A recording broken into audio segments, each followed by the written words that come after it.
Thank you for joining us for the Stanfords Travel Writers Festival 2021. I'm excited now to welcome back the ever-popular Simon Reeve in conversation with Paul Blezard. Hello, everybody, and a very warm welcome to the online Stanfords Travel Writers Festival 2021. Not from the hallowed portals of London's Olympia this time, but through the medium of Tinternet, as my dad still insists on calling it. Ask the internet. I'm delighted to be able to introduce to you today an old friend of mine and also of all of ours, one of the hardest working and nicest men in both books and broadcasting, whose rather impressive work ethic has resulted in no fewer than 25 excellent TV shows, I'm not going to list them, and 4 damn fine books. Simon Reeve, I'm sorry we're not on a stage in Olympia as part of the Destinations show, but where I'm stuck in rural Warwickshire, shielding an 81-year-old dad. Whereabouts do we find you and how are you? Hello, Paul. I am in deepest, darkest Devon. I'm on Dartmoor. We live in Dartmoor National Park. I'm just thinking, actually, deepest and darkest is a bit of a cliche. It's not entirely true. Living and being in rural Warwickshire or rural Dartmoor during this madness has been a bit of a blessing in many a way. I'm all right, thank you for asking. We've just started the homeschooling of a very energetic, sociable 9-year-old, which is slightly tricky and probably the trickiest thing that has ever happened here. But apart from that, we're pretty much all right, thank you. I note that your book, Step by Step, that we're here to talk about is dedicated to Jake. I have a question regarding this. I know, and as I've said in my very brief intro, I know just how much of yourself and your time you put into the TV shows that we love watching and the books that result, or the books that you do separate from. How are you juggling the requirements of a family life with a professional working wife and with a small child and with being away from home so long to record these shows? How does that work? Well, it's like this, Paul. I've got these balls and I chuck them up in the air and then I have to try and stop any of them falling on the ground. I think it's the same for loads of people, isn't it, really? And I'm very lucky in that I suppose somebody doesn't come threatening me immediately with a P45 if I decide that, I need to spend a bit of an hour longer playing football with my lad and helping him with his homework.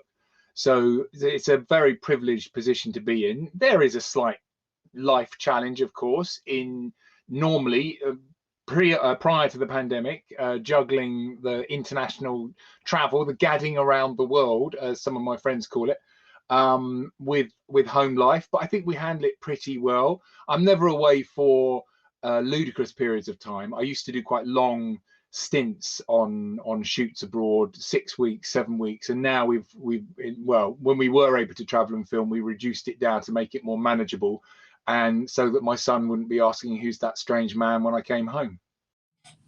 It's admirable that you found a way to sort out. I know it's an issue that lots of broadcasters have, especially for sort of foreign correspondents and people such as yourself. Can we start with the beginnings of Simon Reeve? Can you give us a picture of the young Simon Reeve, and then we'll work out that fantastic thing that I love in so many successful or admirable people's lives when they reach a T-junction and they take the right turning. But what was Simon Reeve like as a 12, 14, 16-year-old? At 12, he was a naughty little boy. Or a naughty young man, actually. It's so easy to think of a 12-year-old as still being a child, but in many ways they're on the cusp of adulthood, and I've been held up around the world twice, I think, by kids of that age holding Kalashnikovs. So, a 12-year-old is still a powerful thing. He was a naughty lad, and he was starting to take the wrong turn in life, and it could have gone badly wrong.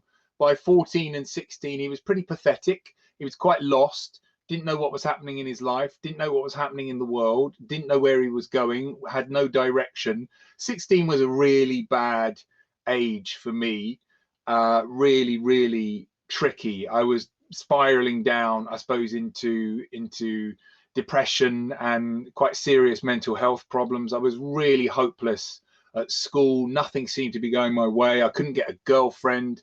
I was really struggling, and I bounced along at rock bottom really, and eventually flunked out of school without any real qualifications, and just beyond 16 found myself on the dole, going nowhere, thinking that life had no possibilities for me, and genuinely not knowing whether I was going to make it to 20. Quite frankly, I was in a very dark and troubled place. You then got a gig. You did a number of jobs. You worked at a supermarket, jewelry shop, charity shop, and so on. But then you started researching and writing in your spare time whilst you got a job as a postboy, if memory serves, at the Sun. Was it the Sunday Times or the Observer? I forget now. It was the Sunday Times, and yes, that is absolutely the case. It's many years compressed down into a couple of sentences, but of course, and when you say it, what a jewelry shop, and I'm at this end thinking, oh yeah, there was H. Samuel, Oxford Circus. I was very proud of that job. I lasted there nearly one whole day, and then I was sacked for taking the keys to the safe.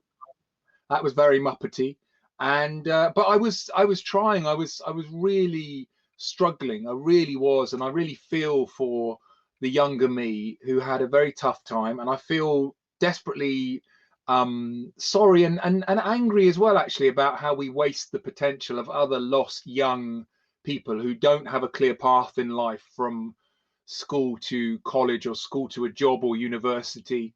I think we're very bad as a nation at harnessing the abilities of those youngsters and giving them a bit of purpose and meaning and direction.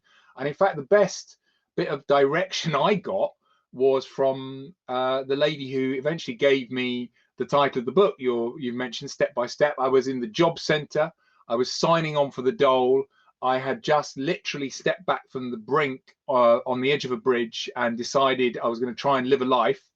And she gave me some brilliant advice. I said to her, I didn't know what to do with my life. Everyone's told, have a 5-year plan, have a 10-year plan. I said, I can't get out of bed in the morning. And she said, just take things really slowly, do anything, do things step by step.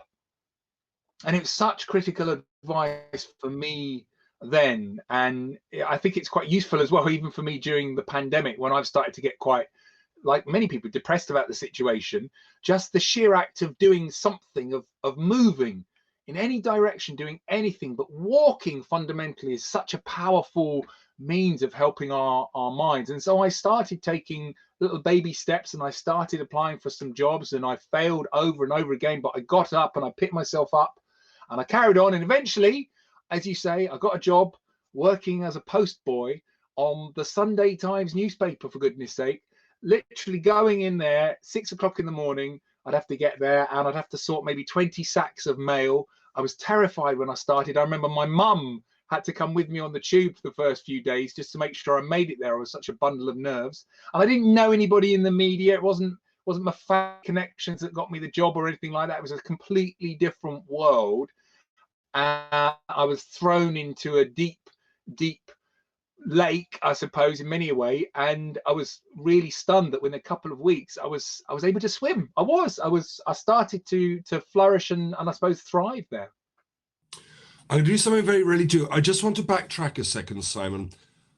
We're all having trouble trying to keep our chins up, trying to keep our heads above water during this pandemic. All of us, for myriad reasons, and I'm very admiring of Bryony Gordon, who is a writer and a journalist and a columnist, who's been very open and honest about mental health.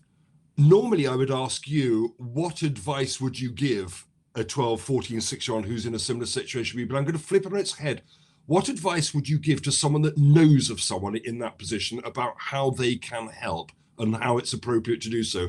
How did the woman in the dole office who said just step by step helps, how would we convert that today if we happen to know someone who's in their, going through adolescence or just having a really hard time in their teens and is directionless? What counsel, knowing what you know about you, if it's appropriate, what counsel would you give someone that they can give to somebody else?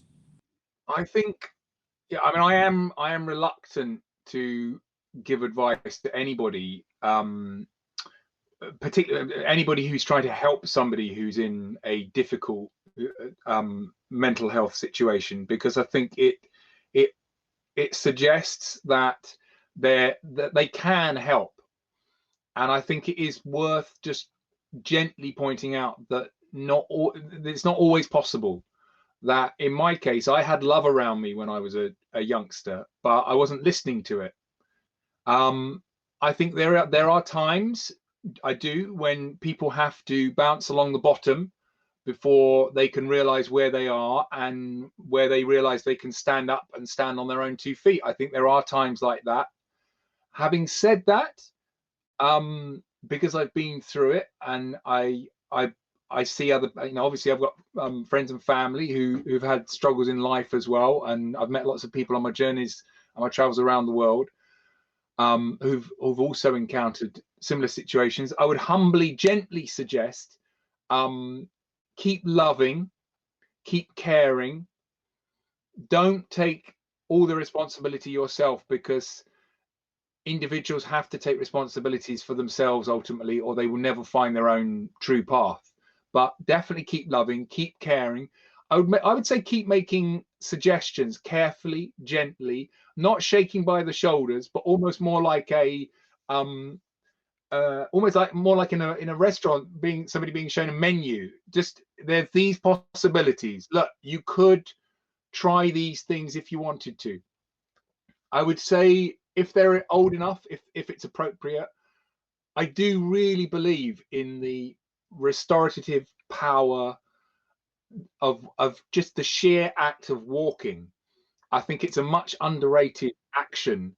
The simple physical mental act of putting one foot in front of the other and moving in a direction, any direction. So if you can get somebody to get up and get out and go for a walk, then you have done a wonderful and beautiful thing. If that person is normally staying at home and locked in a room.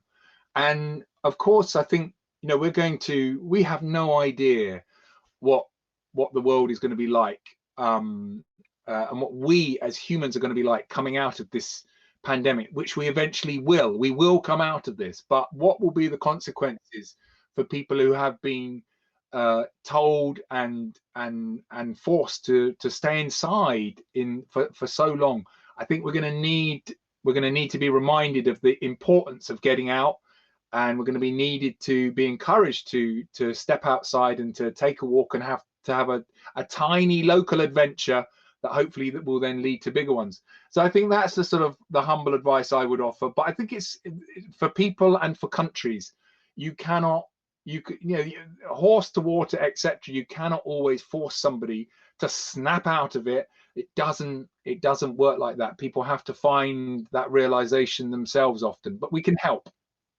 It's a process, not a switch. Sound advice. Right, let's come straight back to you. So you're in the post room at the Sunday Times. What happens next? What's this great sort of epiphany or fulcrum upon which everything that's happened to you since was catalyzed?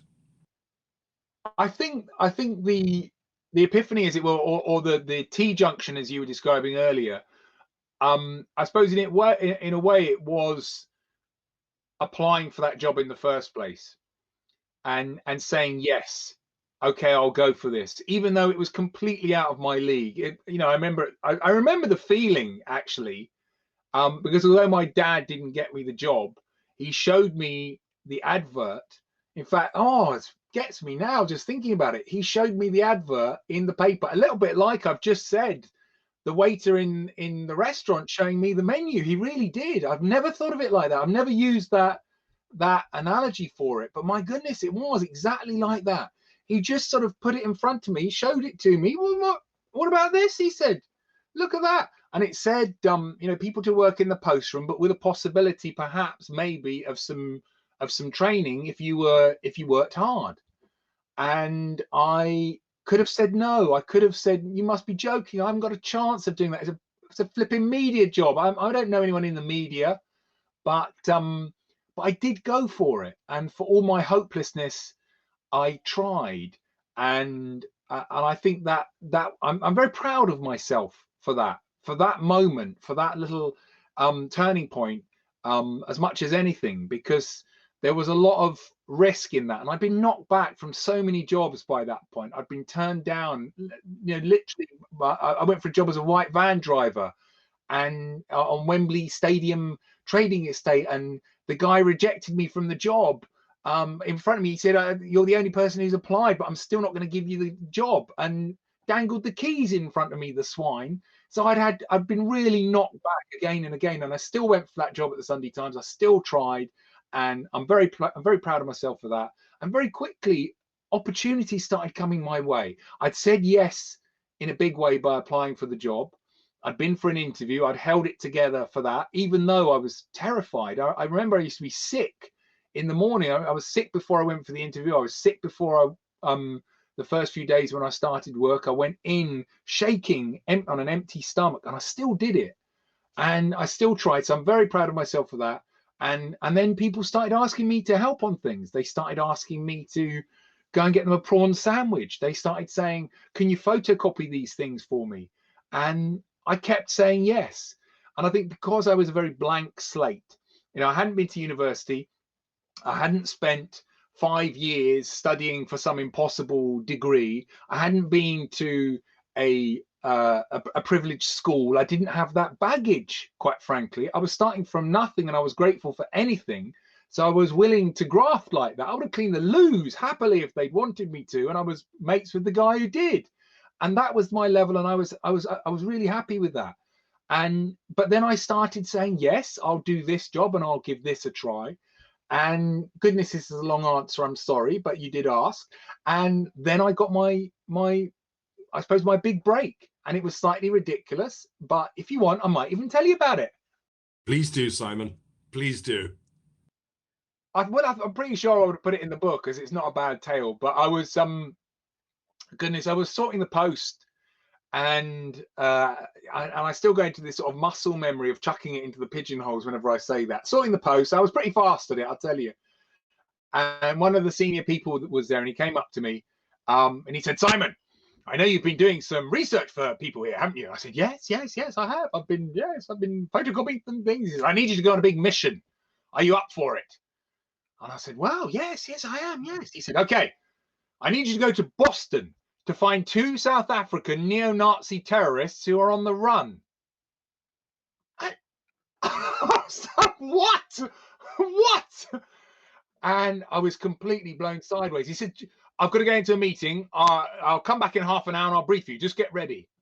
And I was completely, I didn't know what to do. And I remember I went into the newsroom, and I went to see the girls on the news desk, and I said to them, he wants me to go to Boston, for goodness sake. I don't have a passport. What am I going to do? What am I going to say? And I went into the investigations department, and I said to the guy there, he wants me to go to Boston. I've never been on a plane. This is way out of my league. What am I going to do?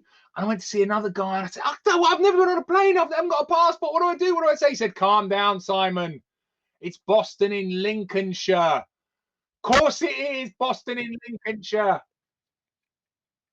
I didn't even know there was a Boston in Lincolnshire, for goodness sake, growing up in edge of inner city London. But so I had this big break. I had to go and find these 2 South African neo-Nazi terrorists who were on the run. And I was a kid. I was 18, but I was so young, and I had my little leather jacket from Shepherd's Bush Market and my tie from Macro, and I remember I got some petty cash, and I went to King's Cross, and they'd give me a phone number where they thought these guys. We had 4 or 5 numbers and addresses where they might be, and they were going to send people to each of these addresses to find them. Oh my goodness. And nobody was answering the phone at this number, and I rang it from King's Cross. I thought I'll use my initiative, and somebody answered at the other end, but they didn't say anything. And so I had to say, hello, this is Simon Reeve from the Sunday Times newspaper of London, which really helped, I remember. And they agreed to meet me, and I met up with them in Boston, and they were 2 pathetic, terrible terrorists who had done unspeakable things. And even I, as a kid, could see that they were pathetic. And I brought them back down to London, and proper grown-up investigators talked to them there. And I went back to sorting the post. But that was really my big break. It proved that I could handle a little mission. And very soon after that, I mean, this was within, I suppose, 6 months of starting work as a postboy. I was working on proper investigations. I was working often undercover. I was working on investigations into arms dealing, into nuclear smuggling, into really hardcore, exciting, boys-only sort of investigations. I had a walkie-talkie. I was on surveillance missions. It was totally beyond what I could have imagined I would be capable of doing just a year before. But that, I think it's the power of opportunity. It's giving youngsters, young men particularly, who have a terrible problem with mental health, a mental health epidemic at the moment. I think it's giving them direction and purpose and meaning and a chance. And I took mine. There's a bin Laden connection. Remind us of the bin Laden connection in one of your investigations, which happened way before the appalling events of September the 11th, 2001. So, yeah, 1993, there was an attack on the World Trade Center in New York, February 1993. And it was a huge terrorist attack at the time. It caused more casualties than any event in American domestic history since the Civil War. It was an almost unique type of explosive that was used, and it nearly cut through the support columns and nearly toppled the towers. And I started investigating that the same day that it happened, just from London, just going through the news reports and talking to contacts I had in the intelligence world. I don't think I was 20 years old, for goodness sake. Incredible. And I was already working on really serious investigations like that, and I started investigating it, and I kept going long after the newspaper had lost interest. And gradually, over a few months, I realized there was a much bigger story behind that attack. And I had this mad idea that I could write a book about the attack and the plot behind it and the investigation and aftermath. And I think it's quite extraordinary now, but an agent agreed to take me on, and a publisher agreed to publish a book about it. And I started work on it, and I spent 5 years researching a book that evolved to become the first book in the world on Osama bin Laden and Al-Qaeda. And it feels like a very different life now. I was obviously much younger and a bit more gung-ho about investigating the most dangerous terrorists in the world. But I found it utterly fascinating and horrific, and I found that people would talk to me about it, and I still can't entirely understand it now. I was so young, but I would just ring up the FBI press office and I'd say, can I talk to somebody from the investigation team? And Americans are very open, so they'd say, okay. And they'd let me talk to somebody, and I'd talk to them, and then I'd say, is there anyone else? And they'd say, oh, you should speak to Mark. He's the leader of the Joint Terrorist Task Force. I'll see if he'll talk to you. And he would talk to me as well, and then he'd put me on to somebody else. And I found myself being able to track down and talk to people from a whole secret world of militants and FBI agents, but spies as well, Pakistani spies who would give me these awful interrogation reports and recordings and documents. It was absolutely bizarre, but I spent years on it, and it was completely my life. And it really, really launched you. You talk about the dangers of such things, and such things do come out. I mean, you and I have both been faced by, as you say, drunk. There's nothing more frightening, I think, than a drunken 12-year-old wearing a pair of flip-flops, crappy army fatigues, and carrying an AK-47. I think that's my vision of hell, and I still get nightmares about it. But can you bring us to 2006 now? You're filming Equator, and you're in Gabon. Talk us about the dangers of that. Well, yes, that was very unfortunate. We were filming my first big, I suppose, TV series called Equator, which was a bit of does what it says on the tin television. I was traveling all the way around the equator, as you do. And it was my first big telly project, in that the series I'd made before then were sort of late night, relatively low budget programs, and Equator was bigger and glossier, and we had a proper camera person for the first time. And slightly unfortunately, I had muppetly failed to take my all my tablets and pills, and we were trekking through the jungles of Gabon, and we were in an area where they'd had an outbreak of Ebola. And then a couple of nights later, I woke up in the middle of the night with a raging temperature, just a fraction off brain damage, and I was vomiting blood into my bath. And I thought I had Ebola, and I thought I was going to die. And I was incredibly ill and feverishly hallucinating, and it was absolutely awful. But eventually, when I got some treatment, my colleagues basically saved my life and found some doctors. And when the doctor said, "You've got malaria," I was actually quite relieved, to be honest, because I thought that's not as bad as eyeball bleeding Ebola, for goodness sake.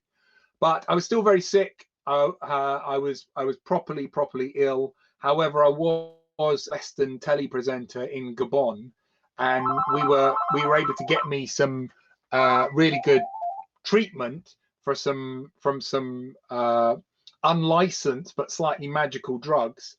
And war broke out inside my body when I took the drugs, because it encourages the malarial parasites to launch their attack early. But thank goodness my body was able to overcome. I was ill for a while. I've never entirely felt the same since, but I survived my brush with malaria. Not as much of a brush, more of a swamping, I would say.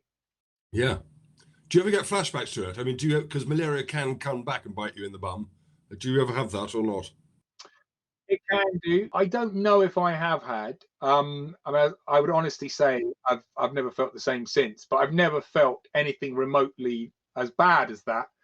But I have had some periods of sort of strange fatigue that I've thought might be connected to it, but I've never had the sort of proper feverish outbreak. I've been very lucky, to be honest, and I do think it's worth pointing out. Obviously we focus on the drama and excitement of travel, and telly presenters like me love talking about the dangers of the big wide world. But I do think fundamentally, not current period notwithstanding, it is an incredibly safe planet out there for global travel. Oh my goodness, this was the massive surprise for me when I first started traveling extensively. I was amazed how warm and how welcoming people were wherever I was, whatever I was doing, whether we had the cameras rolling and running or not. It is a welcoming world, and when this pandemic bonkers nightmare is over, we will get back out there again. People should have no doubt about that. Exactly. It's always astonished me that you can go to, we are just 6 hour plane ride from some of the worst parts in the world if you listen to the news, but you can fly, as I have done, to something that's meant to be in the middle of a war, find that the airport's functioning normally, you can go to a cafe, have a coffee, you meet some people on the street, who you've never met before, they take you to their house, and while there may be rocket-propelled grenades half a mile away, you could be sitting in their garden having the most fantastic tea party and the most exceptional sort of humane hospitality it's possible. Right, you've been called TV's most interesting globetrotter, the craziest or bravest man on TV, but I like the Telegraph, which says that like all the best travellers, Reeve carries out his investigations with infectious relish and in the realisation that trying to understand the country you're in is not just fascinating, it's hugely enjoyable. The Sun's also called you perhaps the best tour guide in the world. But I like what you do for your writing, because your writing, you come across in your writing exactly as I know you to be and exactly as we see you on the screen. And we cannot get a cigarette paper between your public persona, as we see on the small screen, and the real Simon Reeve. And what I'd love you to do, if you wouldn't mind, Simon, is would you mind reading us a short extract from Step by Step so that people can get an indication of how you write? Just to reassure everybody, all right, I'm just as much of a nightmare nutbag as everybody else, and you can definitely get a cigarette paper between me and the public persona, which is obviously slightly more curated and edited. And I'm sure if you spoke to my family and friends, they would laugh themselves sideways at what you've said. But all right, let's stick with the myth. I'm such a lovely chap. I'm going to read to you, and I've got my book here. You didn't give me a huge amount of warning about this, so I was very lucky that when I picked the bit that I've picked the bit slightly randomly that I want to read, but I think it was almost fate that I opened it on that page, and I'm delighted to read it to you. It's a bit that matters to me a huge amount. So this is taken from my little book. It's called Step by Step. It's not pretentious at all. The life in my journey is definitely not pompous in any way. And this is a bit where I'm talking about what really matters to me, I suppose, about my travels and a journey, and what I love most about the journeys from the very beginning, really. And remembering that I came to travel relatively late in a modern sense. You know, I didn't get on a plane until I was an adult. I wasn't going on adventurous holidays and journeys when I was a youngster. We didn't do anything like that. We just went to Dorset for our summer holidays, and wonderful that was. But when I first started traveling for TV and as an adult and having proper adventures, what really stood out were the people. And I'm going to read to you from page 187. For me, the strongest memories from that first trip, so this is when I first started making teleprograms and I started traveling in Central Asia for a series called Meet the Stands. For me, the strongest memories from that first trip and from every trip since are my encounters with us, with our inspiring, intriguing, long-suffering, comic, clever, and caring fellow humans. When we plan a journey, I am always asking and thinking, who are we going to meet? Meaningful encounters with other people in a strange part of the world are the real experiences to treasure. If I'm not meeting people, then I'm not on a proper journey. In Central Asia, I was lucky to spend time with locals who were warm, generous, and fascinating. And in the years since, I've been blessed to meet folk who have been completely inspirational. Traveling in Kenya more recently, I crossed the great African plains and arrived at a remote Maasai homestead and the mud dung hut of a grandmother called Lucy.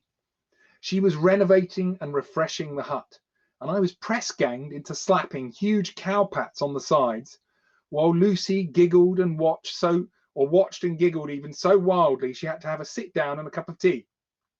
I loved spending a day with Lucy, not because of her mud hut or her traditional Maasai clothing complete with colourful shawl, bead jewellery and stretched earlobes. Lucy was a proud cattle herder, but her mind roamed so much further than the plains where she lived. As we walked and chatted, Lucy bombarded me with questions about my travels, the world, our cameras, and my life.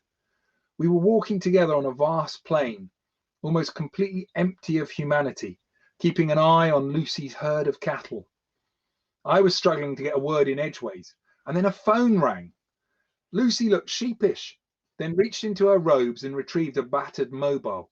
It turned out she would send a youngster 15 miles to charge the phone each week, proving old Nokias really hold their power. On the other end of the line was her neighbour, standing outside her own hut half a mile away, squinting against the sun and wondering who on earth were those tall foreigners and where was Lucy taking them in the midday heat. Life for Lucy's family was changing. She just sold a cow to pay for her granddaughter to go to college 200 miles away to study travel and tourism. Perhaps one day someone reading this will stay in her hotel. Well, the next bit is very long, so I think we'll stop that there. But it's really about what matters most to me on my journeys, as I say, and that is the people I meet and the realization I have had that somebody like Lucy, gifted and given different life opportunities, if she'd been born in a different color, in a different country, and perhaps with a different color, she could have been She could have been anything, anywhere. She was so much brighter and sharper than me. And meeting her and people like her is such a constant reminder to me of the privileges I have had, the opportunities I have had growing up in this country with the education system, the welfare state, the NHS. We take it for granted at our absolute peril, even during this pandemic, with all the suffering and isolation we have experienced. We are still the luckiest human beings who have ever lived. We have to remember that. We will get through this period. We will come out the other side. We need to be reminded of how lucky we are, how fortunate, how blessed we are. Travel has helped me, I think, to understand that. And I think it can help a lot of people as well. I think it's extremely well put, Simon. Can we lift the veil slightly? We don't have that much time left, but I'd like to do two things. One of them, before we close, one of which is, can we lift the veil slightly on what goes on behind the camera? Because it's easy to imagine that you have an enormous team behind you with huge amounts of kit on whatever documentary it is that you're making, whether you're going around the equator or around the Caribbean or through Central America or wherever. Just tell us, how does day-to-day filming occur? Well, there's generally four of us from the UK who head out to somewhere, including me, and that includes a camera person. That's usually, in recent years, been Jonathan or Craig, who I've worked with many a time, who are absolute heroes, extraordinary operators and incredible cameramen. Then we have an assistant producer who also works their proverbials off, and filming, logistics, handling everything, thinking ahead, thinking backwards, worrying about everything. Then we've got a producer director as well who does all of the above. I just have to do this, really, and occasionally feed flapjacks to the team when they get a bit hungry. I definitely have the cushiest job in the team and get more sleep than anybody else. And I also get all the credit, which seems very unfair, although doubtless I'd get hung, drawn and quartered if it went horribly wrong. But so there's just four of us generally who travel out. We might have a couple of local people with us as well. We try and keep as light a footprint as possible. There are times when it will be just me and perhaps one other person filming because we're in a physically tight space, or we've been sort of projected forward into a tricky or dangerous place. That has happened a good few times. And then we'll have been doing some research for weeks intensively and months on and off beforehand, working out roughly what we could do and where we might be able to go. But we don't have a script.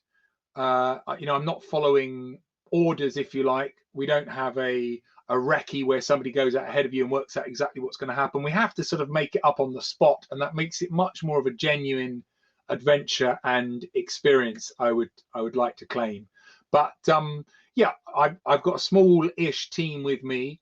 We'll have maybe 150, 200 kilograms of kit with us as well, which needs to be lugged around.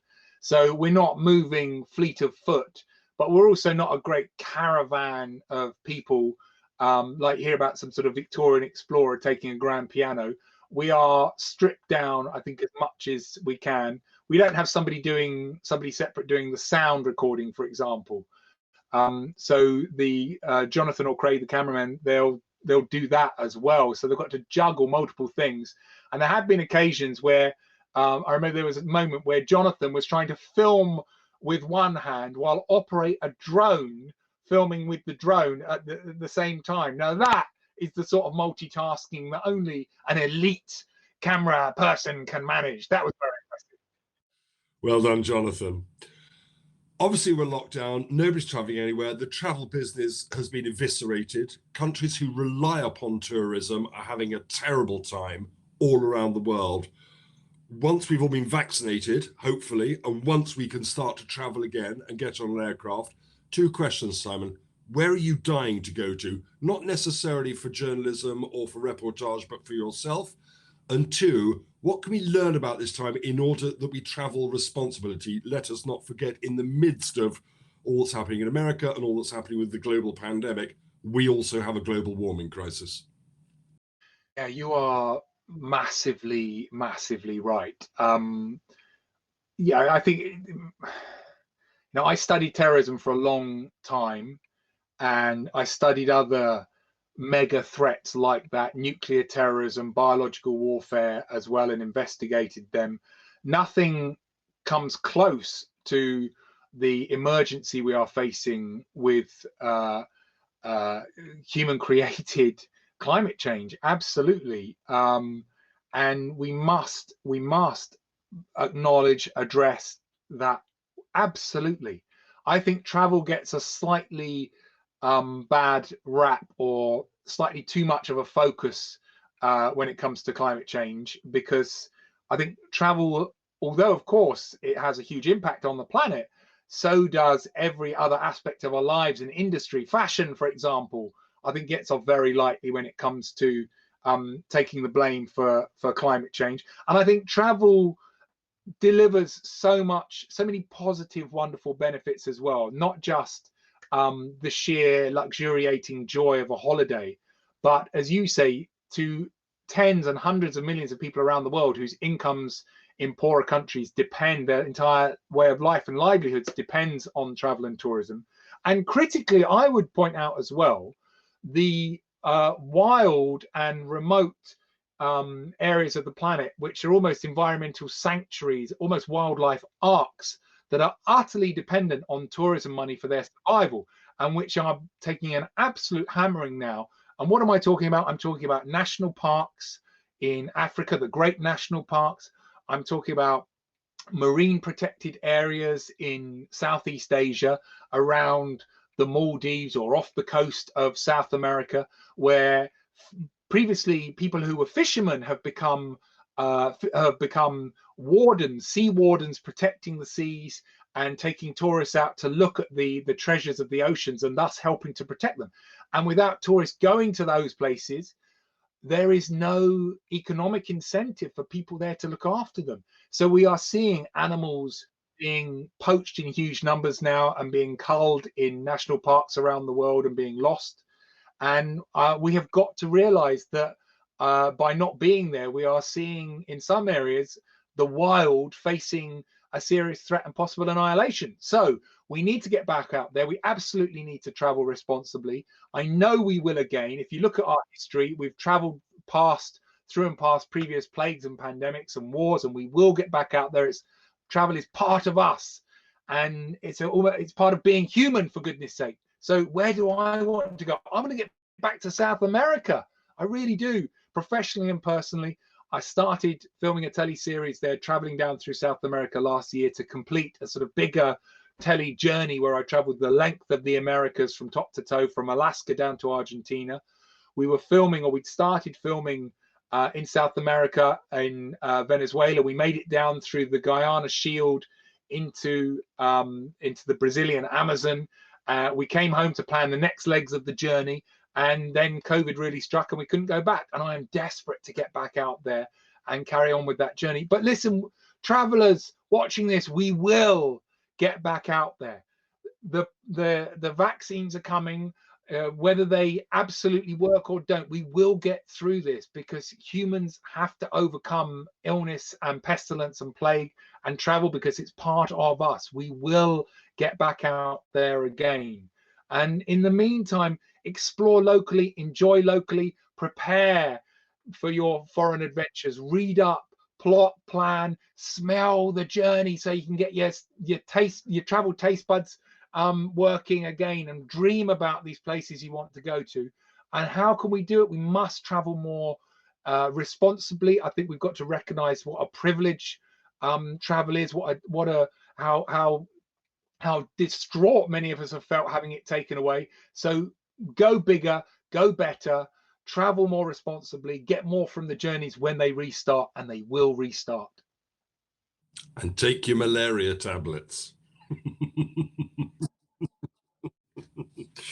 That's all we've got time for. It's been such a pleasure, a real pleasure to talk to you again, Simon. Thank you so much for your time. Thank you so much for really, really generous answers. and thank you for joining us once again at the Stanfords Travel Writers Festival, this time the digital edition 2021.